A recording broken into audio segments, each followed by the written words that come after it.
Hi, this is Jessica Jacobs, and I'm here today to read you a poem from my collection, Take Me With You Wherever You're Going, for LitYoungstown series, Lit by the Imagination. And while this is mostly a poem about falling in love and the first few years of marriage, I often found myself writing poems about where I grew up, which was Central Florida in the 80s and 90s. And I'm going to read you one of those poems. To Florida. In the citrus light of winter, I stole oranges from your trees.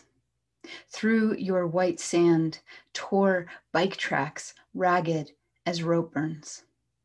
In you, I was a primal thing. For years, I carried a keychain in your image, my name stamped along its length. We were always claiming you, weren't we? Your every pine a scarred tally of who loved whom and when. But even before I could brush my own hair, I'd marched into my parents' room and declared, I'm not from here. By here, of course, I meant you. Though I'd never seen them, I dreamt of mountains, of a landscape tall enough to contain me. So yes, my first betrayal of you was that early, that inconsolable.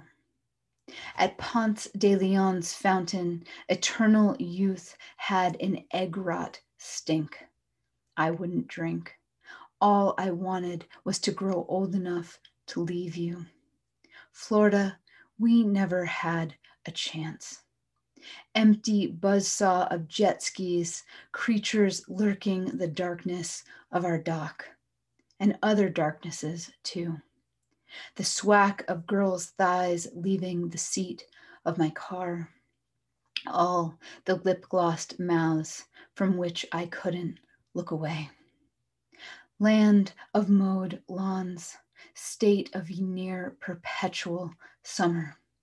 In you, my longing knew no seasons, no dormancy. 18 years was enough. But my night mind grieves you. Now that I don't have to, I come home often. For in my dreams, I just remember. Swim and swim through a day when sun columns your water into a great hall. Silt sifting like dust motes through the light. A hall where all my earliest incarnations sit down to feast while I skim that water's skin, calling down to the ones I used to be.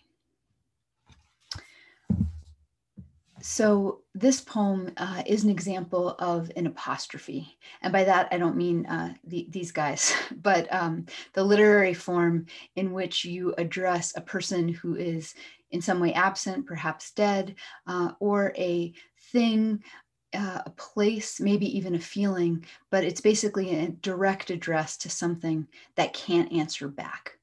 An apostrophe comes from the Greek to turn away.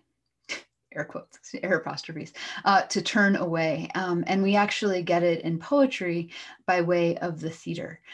So in a scene where a character turns away from the other characters on stage and addresses something, out there that is an apostrophe. So here you want to picture Hamlet hip deep in a grave, crying alas to the skull of poor Yorick, and waxing poetic about mortality, fate, all of those things.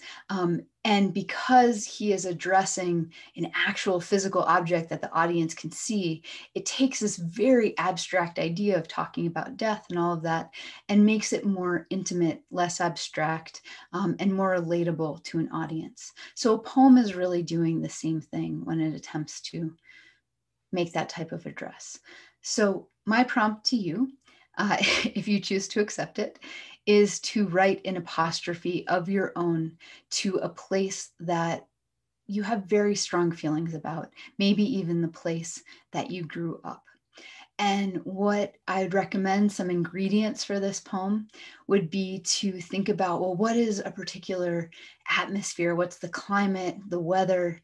And then what's the cultural climate? What are things that people associate with this place that you particularly associate with it? Are there local landmarks? Be as specific as possible.